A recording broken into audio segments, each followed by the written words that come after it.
Hi viewers, welcome to the ಪರಿರುಚಿ channel. ಇವತ್ತು ಏನು ರೆಸಿಪಿನ ತೊಗೊಂಡು ಬಂದಿದ್ದೀನಿ ಅಂತ ಅಂದರೆ ಕಾರ್ನ್ ಕ್ರಿಸ್ಪಿ ಪಕೋಡ.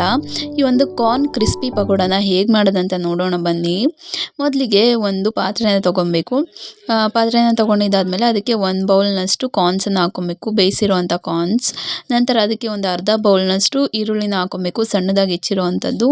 ನಂತರ ಅದಕ್ಕೆ ಪನ್ನೀರನ್ನು ಹಾಕ್ಕೊಬೇಕು. ಪನ್ನೀರ್ ಆಪ್ಷನಲ್, ನಿಮಗೆ ಬೇಕಂದರೆ ಹಾಕ್ಕೊಳ್ಳಿ, ಹಾಕಿದ್ರೆ ಚೆನ್ನಾಗಿರುತ್ತೆ.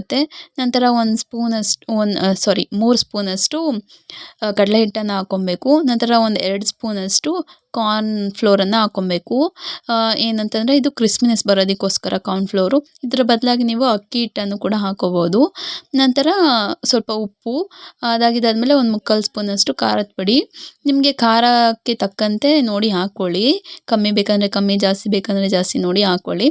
ನಂತರ ನೀರನ್ನು ಸ್ವಲ್ಪನೇ ಹಾಕಿ ಕಲಿಸ್ಕೋಬೇಕು. ಯಾಕೆ ಅಂತಂದರೆ ಈ ಹಿಟ್ಟನ್ನು ಸ್ವಲ್ಪ ಗಟ್ಟಿಯಾಗಿ ಕಲಿಸ್ಕೊಬೇಕು, ಅದಕ್ಕೋಸ್ಕರ ನೋಡಿ ಅದಕ್ಕೆ ಕಲಿಸ್ಕೊಬೇಕು. ನಂತರ ಒಲೆ ಮೇಲೆ ಎಣ್ಣೆನ ಕಾಯೋದಕ್ಕೆ ಇಟ್ಕೋಬೇಕು. ಅದು ಕಾದಿದ್ದಾದಮೇಲೆ ಈ ಎಲ್ಲ ಪಕೋಡನ ಹಾಕ್ಕೊತ ಬರಬೇಕು. ಏನು ಹಿಟ್ಟು ರೆಡಿ ಮಾಡ್ಕೊಂಡಿರ್ತೀವಲ್ಲ ಅದನ್ನು ಹಾಕ್ಕೊತ ಬರಬೇಕು. ಒಂದು ಮೀಡಿಯಮ್ ಉರಿನಲ್ಲಿ ಬೇಯಿಸ್ಕೊಳ್ಳಿ, ಆವಾಗ ಒಳಗೆಲ್ಲ ಚೆನ್ನಾಗಿ ಬೇಯುತ್ತೆ.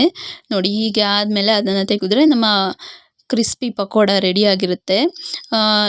ಇದನ್ನು ಟೊಮೆಟೊ ಸಾಸ್ ಜೊತೆ, ಚಿಲ್ಲಿ ಸಾಸ್ ಜೊತೆ, ಕಾಫಿ, ಟೀ ಕುಡಿಬೇಕಾದ್ರೆ ಎಲ್ಲ ತಿನ್ನೋದಕ್ಕೆ ತುಂಬ ಚೆನ್ನಾಗಿರುತ್ತೆ. ಸಂಜೆ ಟೈಮ್ ಮಾಡಿದ್ರು ಕೂಡ ತುಂಬ ಚೆನ್ನಾಗಿರುತ್ತೆ.